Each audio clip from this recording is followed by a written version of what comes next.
කවුරුන්ද මේ නාලක මහරහතන් වහන්සේ?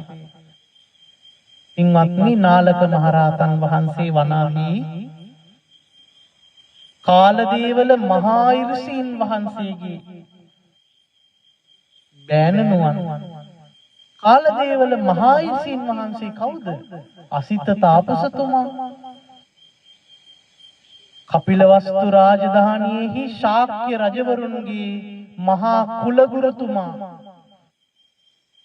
ශාක්‍ය රජවරුන්ගේ මහා කුලගුරුතුමා අවුරුදු 120 දී හිමාල පර්වතයේහි ධ්‍යාන වැඩුවා. එතුමන් ධ්‍යාන උපදවගෙන දහවල් කාලය දානෙන් පස්සේ ගත කළේ තුසිත දේවලෝකයේ. එතුමන් තුසිත දෙව්ලොවට ධ්‍යාන බලයෙන් වඩින විට දෙවියෝ විසිල් ගහන හඬ ඇසුණා. උරුවම් බානව ඇහුණා. මක්නිසාද දේවතාවෝ අද මේ විසිල් ගහන්නේ කියලා ඒ කාලදේවල මහරිෂිතුමා විමසනකොට දෙවියෝ ඇහුවා, අනේ කාලදේවල, නුඹ නොදන්නවාද? නුඹ කුලගුරු පදවිය කරන ශාක්‍යයන්ගේ භගීරථ වංශයට අද තුන්ලොව ගලවාලන මහා පුත්‍රයා පහළ වුණා. එතකොට කාලදේවල මහරිෂිතුමා අහනවා, මොනවා දේවතාවුනි ඔබතුමන්ලා මේ උරුවම් බාන්නේ, විසිල් ගහන්නේ බුදු කෙනෙක් පහළ වුණ ප්‍රීතියටද?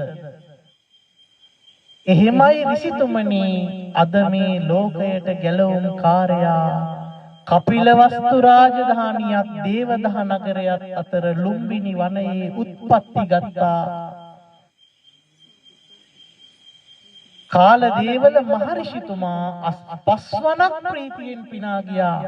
එතුමා ඒ වෙලාවේ ප්‍රීති ගෝසා කරමින් දේවතාවුන්ට කියනවා, සුත්ත නිපාත අට කතාවේ තියෙනවා, බවත්නි පින්වත් දෙවියනි, අහසේ එල්ලෙන නෙළුම් මල් జాතියක් අද මන් දැක්කා.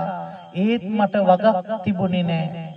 පොළවේ පර්වත බිඳගෙන භූමි පද්ම පර්වත පද්ම පිපුණා, නෙළුම් මල් පිපුණා. ඒත් මට වගක් තිබුණේ නැහැ. දෙතිස් මහා පූර්ව නිමිති පහළ වුණා, මට වගක් තිබුණේ නැහැ. එතුමා මේ මොහොතේම අවදිසා දෙව්ලොවෙන් පහළට බැහැලා එලින්ම කපිලවස්තු රාජමාලිගාවට පැමිණුණා. එතුමාට වයස අවුරුදු 120යි. කාල වර්ණ ආරෝග පරිණාහ දේහයක් තිබුණා. පෙකෙනිය දක්වා වැඩුණු විශාල කැරලි ගැසුණු රැවුලක් තිබුණා. එතුමා බඹයකට වඩා විශාල ශරීරයක්, උස ශරීරයක් තිබුණා. ලොකු යෂ්ටියක් අතින් අරගෙනයි හිටියේ. එතුමා පැමිණි බව අසන්ට ලැබිලා ශාක්‍යයන්ගේ මහා රජ වූ සුද්ධෝදන මහරජුරුවන් වහන්සේ රන් කලයකට පැන් අරගෙන ඇවිත් එතුමන්ගේ පා සෝදලා ගොප්මස ළඟින් ස්පර්ශ කරමින්, කුලගුරුතුමනි, බ්‍රාහ්මණයන්ට ශ්‍රේෂ්ඨ වූ කාලදේවල මහරිෂිතුමනි, নমස්කාර වේවා කියලා වන්දනා කළා. පින්වත්නි, ධර්මයේ තියෙනවා ශාක්‍යයෝ ගොදුරු ගිලපු පිඹුර වගේ.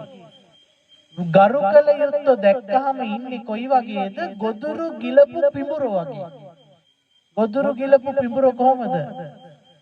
පොරවෙන් කෙටුවත් හෙල්ලෙන්නේ නැහැ. මහා දණ්ඩකින් ගැහුවත් හෙලවෙන්නේ නැහැ. ගොදුරු ගිලපු පිඹුර හරිම කම්මැලි. ඒ වගේම හරි අමාරුවෙන් ඉන්නේ. ශාක්‍යොත් ගරු කළ යුත්තන් ඉස්සරහා ඒ වගේ නැගිටින්නේ නැහැ. වන්දනා කරන්නේ නැහැ. ඊතරම් අහංකාරයි. ගොදුරු ගිලපු පිඹුර වගේ. එහෙව් ශාක්‍යෝ පවා, එහෙව් ශාක්‍යයන්ගේ රජ වූ සුද්ධෝදන මහරජුරුවෝ පවා කාලදේවල ඍෂිතුමාට ඊතරම් ගරු කළා. කුලගුරු පදවියෙහි පිදුවා.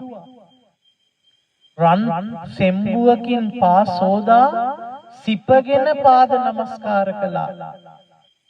එහෙම පා සෝදලා කකුල් ඉඹලා වැඳලා තමයි මාලිගාවට ගත්තේ. හැබැයි ටික වෙලාවකින් හරි වැඩක් වුණා. කිව්වා රජතුමනි ඔබතුමාට පුතෙක් උපන්නලු නේද? අරන් එන්නේ පුතාව මට දකින්න ඕන.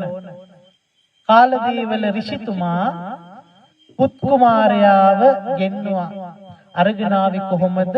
අටවාරයක් පොළපු සේද සලුවකින් වහපු පුළුන් කොට්ටයක් උඩ තියලා සලුවක් අරගෙන ඒ සලුව උඩ පුළුන් කොට්ටේ තියලා සලුවේ හතර කොනින් තමයි කිරිමව්වරු හතර දෙනා ඔසවගෙන එන්නේ.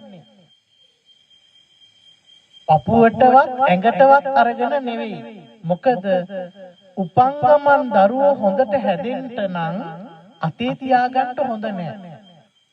වැඩිය තලන්න හොඳ නෑ. හොඳට උණුසුම් වෙන්න විල්ලුද වලින් ඔතලා පුළුන් කොට්ටයක් උඩ අටවාරයක් පොළපු පළු කපු පුළුන් කොට්ටයක් උඩ සේද සලුවකින් වහලා තියලා තව සලුවක ඒ කොට්ටේ තියලා දරුවත් එක්ක සලුවේ හතර කොනින් තමයි උස්සන්නේ. කොහොම සැපක්. එහෙම අරගෙන ඇවිදිලා තමයි කාලදේවල මහරිෂිතුමාට දර්ශනය කළේ. එතුමා මෙහෙම ළඟට ගිහිල්ලා මූණ පාත් කරලා බලනකොට සකල ලෝකයට নমස්කාර කිරීම පිණිස සුප්පතිත්ථිත අටෝ රාසියක් මංගල ලකුණින් සෝභමානව පාරමී බලයෙන් මායා මෑණියන්ගේ ගර්භාෂය තුල සකස් වුණ පාරමී බලයෙන් නිර්මාණය වුණ ශ්‍රීපාද පද්ම වහන්සේලා එසවිලා ඒ කාල දේවල මහා ඍෂිතුමන්ගේ කෙස් වලින්ම හැදුණු ජටාවේ වැදුනා. ඒ ඍෂිතුමා ඒ ක්ෂණයෙහිම ඒ මොහොතේම ආය දෙපාරක් හිතුවේ නෑ. වහා යෂ්ටිය බිම අතෑරියා.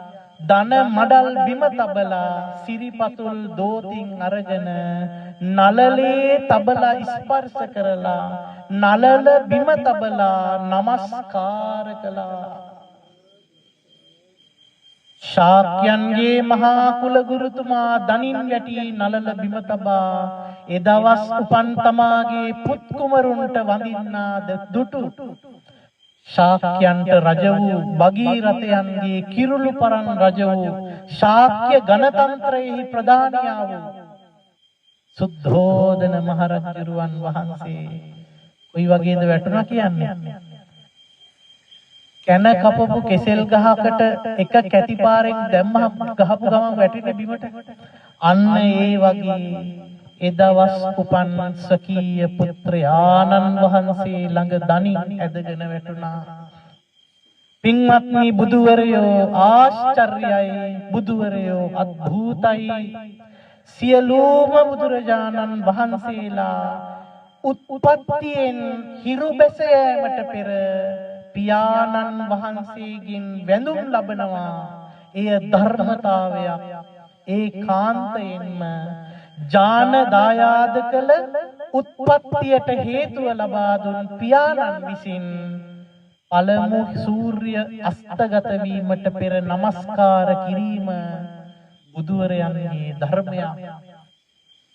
එනිසා පින්වත්නි බුදුවරු ආශ්චර්යයි, අద్භූතයි, ප්‍රාතිහාර්ය සහිතයි. ඒ කාල දේවල ඍෂිතුමා එහෙම වැඳලා නිකන් හිටියේ නෑ. ටිකක් hina වුණා. ඊට පස්සේ ගොඩක් ඇඬුවා. සුද්ධෝදන මහරජතුමාට බය හිතුණා. අඬන්නේ පුතාට කරදරයක් වෙන්න ඇති. මොකද පින්වත්නි මේ සුද්ධෝදන රජතුමා තරම් ආදරණීය තාත්තා කෙනෙක් මේ ලෝකේ නෑ. මොකද බුදුරජාණන් වහන්සේනේ මේ ලෝකේ වාසනාවන්තම මනුෂ්‍ය රත්නය. උන්වහන්සේට වඩා වාසනාවන්ත මනුෂ්‍ය රත්නයක් මේ ලෝකේ නෑනේ. එහෙමනම් මේ ලෝකේ වැඩියෙන්ම ආදරය කරන තාත්තා ලැබෙන්නේ කාටද? බුදුරජාණන් වහන්සේට. එනිසා සුද්ධෝදන රජුව තරම් ආදරණීය තාත්තා කෙනෙක් නෑ. හරියට බය හිතුණා. ඇහුවා අනේ කුලගුරුතුමනි ඇයි ඔබතුමා hina වෙලා ආය ඇඬුවේ? කුලගුරුතුමා කිව්වා අනේ බය වෙන්න එපා සුද්ධෝදන මගේ ප්‍රශ්නයක් පුතාගේ ප්‍රශ්නයක් නෙවෙයි මේ මහා පුරුෂයාට කොහෙන්ද ප්‍රශ්නයක් ලෝකෙම ප්‍රශ්න නැති කරන්නයි මේ උත්තමයා උපන්නේ එබැවින් මේ උත්තමයාට කොහෙන් ගැටලුවක් ඇති වෙන්නද ඉන්වත්නි ඔන්න ඔබට සැනසෙන්න ඔය වචනේ ඇති ලෝකෙම තියෙන දුක් අවසන් කරන්නයි බුදුරජාණන් වහන්සේ උපන්නේ ලෝකෙම තියෙන ප්‍රශ්න ඉවර කරන්නයි බුදුරජාණන් වහන්සේ උපන්නේ බුද්ධෝ ලෝකේ සමුප්පන්නෝ හිතාය සබ්බපානිනං බුදුරජාණන් වහන්සේ මෙලොව උපන්සේක සියලු සත්වයන්ට හිතසුව පිණිස හිතාය සබ්බපානිනං සියලුම සත්වයන්ට හිතසුව පිණිස එහෙනම් ලෝකෙම ප්‍රශ්න නැති කරන්නට පහළ වුණ බුදුරජාණන් වහන්සේට මොන ප්‍රශ්නයක්ද එහෙනම් උන්වහන්සේ සරණ ගිය අපිට මොන ප්‍රශ්නද එතනම අපේ හිත අප්‍රමාණ චිත්තයක් බවට පත් වෙනවා මහා දිග පළල සිතක් බවට පත් වෙනවා එතනම අපි මගඵල ලබන්නට සුදුසුයි එතනම සුදුසුයි කාලදේවල ඍෂිතුමා කියනවා මහරජ මම hina උනේ මේ උතුමාණන් වහන්සේ නියත වශයෙන්ම මේ තුන් ලෝක සත්වයාගේ වැඳුම් ලබන ලෞතුරා බුදු කෙනෙක් වෙනවා මම ඇඬුවේ මම වඩලා තියෙන ධානයේ හැටියට මම උපදින්නේ අසඤ්ඤ තලයක ඔබ දන්නවා අසඤ්ඤ තලය අක්ෂණයි නිවන් දකින්නට නොසුදුසුයි අහේතුකයි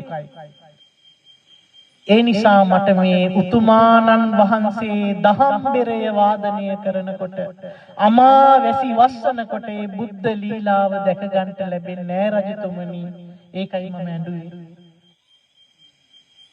සුද්ධෝදන රජතුමා කියනවා කුලගුරුතුමනි මොන බුදු බවක් ගැනද මේ කියන්නේ වේද වේදාන්තර ධර්මයට අනුව බුදුවරයෝ නම් ශ්‍රමණයෝයි ශ්‍රමණයෝ නම් ගිහි ජීවිතයේ අත්හල උදවියයි මාගේ පුත්‍රයා චක්‍රවර්ති රජ විය යුතුයි එබැවින් ගිහි ජීවිතයේ අත්හැරීමක් නම් ඔහුට වෙන්න බෑ ශාක්‍යෝ මෙබඳු උපතක් පතාගෙන හිටියේ බොහෝ කල් ඉඳලා ශාක්‍යෝ සැලසුම් කළා මේ වගේ උපතක් වෙනුවෙන් ලෝකයේ සූපත් කළ හැකි ශක්ති රජ කෙනෙක් හදන්නට එනිසා කුලගුරුතුමනි මාගේ පුත්‍රයා කිසිසේත්ම ගිහි ජීවිතයෙන් නම් බැහැර නොවිය යුතුයි ඒ වෙලාවේදී කාලදේවල මහරිෂිතුමා සිංහනාදයක් කරනවා පින්වත්නි අක්ෂෝහණී සේනාවක් කියන්නේ අස් රත පාබල කියන චතුරංගනී සේනා ලක්ෂයේ කණ්ඩායම් 1000ක් එකතු වුණාම අක්ෂෝහණියයි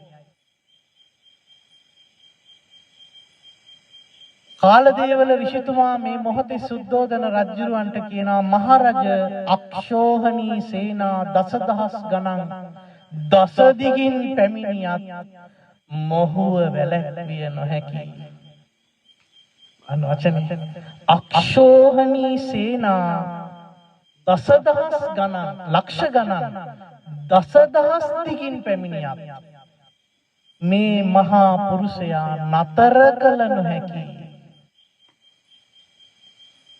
එහෙම කියලා කාලදේවල ඍෂිතුමා එතුමගේ සැරයටි දණ්ඩ අරගෙන කෙලින්ම යනවා බෑනනුවන් හම්බ වෙන්න නංගිගේ පුතා හම්බ වෙන්න එතුමට නම් දෙකක් තියෙනවා එකක් නාලක අනික නාරදත්ත එතකට පින්වත්නි ඔබට සැනසෙන්න මෙතන කාලදේවල ඍෂිතුමා තව වචනයක් කියනවා ඔබේ ශාස්ත්‍රෝන් වහන්සේ උපන් මොහොතේම අභිඥාලාභී කාලදේවල මහරිෂිතුමාම කියනවා අක්ෂෝහණී සේනා ලක්ෂ ගණනක් දස දිගින් පැමිණියත් මේ උත්තමයා නතර කරන්න බෑ ඔබේ බුදුරජාණන් වහන්සේ නතර කළ හැක්කෙක් නැත. එහෙමනම් ඔබ සරණ ගියේ මේ ලෝකයේ කිසිවෙකුට නතර කළ නොහැකි ඒකායන ගමනක් පිණිස වැඩම කළ උතුමාණන් වහන්සේ. එනිසා පින්වත්නි, ලෝකයේ කිසිවෙකුට උන්වහන්සේගේ ආනුභාවය මැඩ පැවැත්විය නොහැකි. උන්වහන්සේගේ ධර්ම රාජ්‍ය විනාශ කළ නොහැකි. උන්වහන්සේගේ ලෝක ශාසනයට අනතුරක් කළ නොහැකි. එය ධාතු අන්තර්ධානය දක්වා පවතිනවා. එයට අන්තරායක් කළ හැකි කිසිදු සත්වයෙක් මේ ලෝකේ නැහැ. එනිසා ඔබ සිතේ පැහැදීමෙන් ඔබේ ශාස්ත්‍රුන් වහන්සේ සරණ යන්න ඕන. උන්වහන්සේව පිහිට කරගන්න ඕන. උන්වහන්සේව ගෞරවයෙන් හිතේ පිහිටුවා ගන්න ඕන.